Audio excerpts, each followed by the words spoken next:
बिस्मिल्लाहिर्रहमानिर्रहीम। अस्सलाम वालेकुम डियर स्टूडेंट्स। आज फर्स्ट ईयर बायोलॉजी के हम स्टार्ट कर रहे हैं। फर्स्ट ईयर बायोलॉजी के अंदर जो फर्स्ट चैप्टर का नाम है वो है बायोलॉजिकल मॉलिक्यूल्स। बायोलॉजिकल मॉलिक्यूल्स को हम बायोमॉलिक्यूल्स भी कहते हैं और बायोमॉलिक्यूल्स की स्टडी को हम बायोकेमिस्ट्री कहते हैं। तो कुछ ऐसे वर्ड्स होते हैं जो सेल्फ एक्सप्लेनेटरी होते हैं। अगर हम बायोकेमिस्ट्री को देखें तो बायो का मतलब होता है लिविंग ऑर्गेनिजम्स, हमने पढ़ा हुआ है बायोलॉजी। बायो का मतलब लिविंग ऑर्गेनिजम्स और लॉजी का मतलब स्टडी।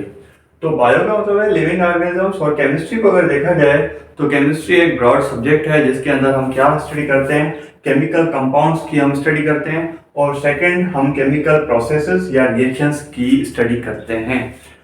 तो वो मॉलिक्यूल्स, वो केमिकल कंपाउंड्स जो ऑर्गेनिज्म के अंदर मौजूद हो तो उसको हम बायोकेमिकल कंपाउंड्स या बायोकेमिकल प्रोसेस या बायोकेमिकल रिएक्शंस कहते हैं। डियर स्टूडेंट्स, अगर हम देखें इसकी डेफिनेशन को, the branch of biology which explains the biochemical basis of life is called biochemistry. एक शॉर्ट क्वेश्चन आ सकता है कि बायोमॉलिक्यूल्स की स्टडी को हम क्या कहते हैं, टर्म क्या देते हैं, वो देते हैं बायोकेमिस्ट्री। और इसके अंदर वो मॉलिक्यूल्स, वैसे तो मॉलिक्यूल्स बहुत सारे होते हैं लेकिन वो मॉलिक्यूल्स जो लिविंग ऑर्गेनिज्म के अंदर मौजूद हों तो उन जो मॉलिक्यूल्स हैं उन मॉलिक्यूल्स को हम बायोमॉलिक्यूल्स कहते हैं। तो ये सिंपल डेफिनेशन थी।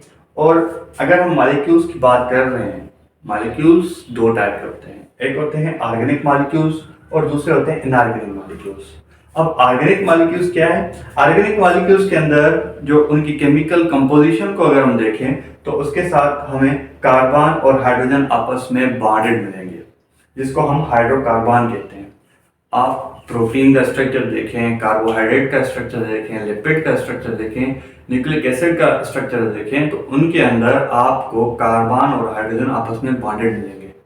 तो वो मॉलिक्यूल्स जिसके अंदर कार्बन और हाइड्रोजन आपस में बॉन्डेड हो तो उनको हम ऑर्गेनिक मॉलिक्यूल कहते हैं। अब इनऑर्गेनिक मॉलिक्यूल क्या है? जिसके अंदर कार्बन और हाइड्रोजन का आपस में बॉन्ड ना हो तो उन मॉलिक्यूल्स को हम ऑर्गेनिक मॉलिक्यूल्स कहते हैं, all except hydrocarbons. For example, अगर मैं यहाँ पे लिखूँ वाटर का स्ट्रक्चर, अगर मैं लिखूँ वाटर का फार्मूला लिखूँ तो वाटर के अंदर सिर्फ हाइड्रोजन है, कार्बन नहीं है, तो इसको हम इनऑर्गेनिक मॉलिक्यूल कहते हैं। सेकंड है कार्बन डाइऑक्साइड, यहाँ पे हाइड्रोजन मौजूद नहीं है तो इसको भी हम इनऑर्गेनिक मॉलिक्यूल कंसीडर करेंगे। तो ये सिंपल डेफिनेशन थी। अब आते हैं chemical composition of the cell. हमारे पास ये सेल मौजूद है। सेल के अंदर वाला जो स्ट्रक्चर है इसको हम प्रोटोप्लाज्म कहते हैं। अगर प्रोटोप्लाज्म की हम केमिकल कंपोजिशन को देखें तो 70 to 90% वाटर का बना होता है, बाकी जो रिमेनिंग होता है उसको हम dry weight of the cell कहते हैं।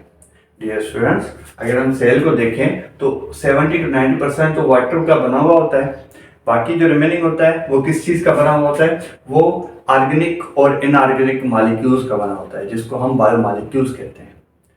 हमारे पास ऑर्गेनिक मॉलिक्यूल्स के एग्जांपल्स हैं carbohydrate, lipid, protein, nucleic acid. Nucleic acid दो टाइप के होते हैं, आपको पता है। डीएनए और आरएनए जो हैं वो टाइप है न्यूक्लिक एसिड का। और ये जो चार मॉलिक्यूल हैं इनको कौन से एलिमेंट्स जो हैं बनाते हैं? तो ये भी एक एमसीक्यूज आ सकता है या शॉर्ट क्वेश्चन आ सकता है, तो आपको पता होना चाहिए। ये जो ऑर्गेनिक मॉलिक्यूल्स हैं इनको 6 बायो एलिमेंट्स जो है बनाते हैं। कौन कौन से? Carbon, hydrogen, oxygen, nitrogen, phosphorus and sulphur. ये 6 एलिमेंट्स हैं जो ये ऑर्गेनिक मॉलिक्यूल्स को बनाते हैं। तो आज का लेक्चर यही था। मैं साइड हो जाता हूँ, आप ये नोट कर लो।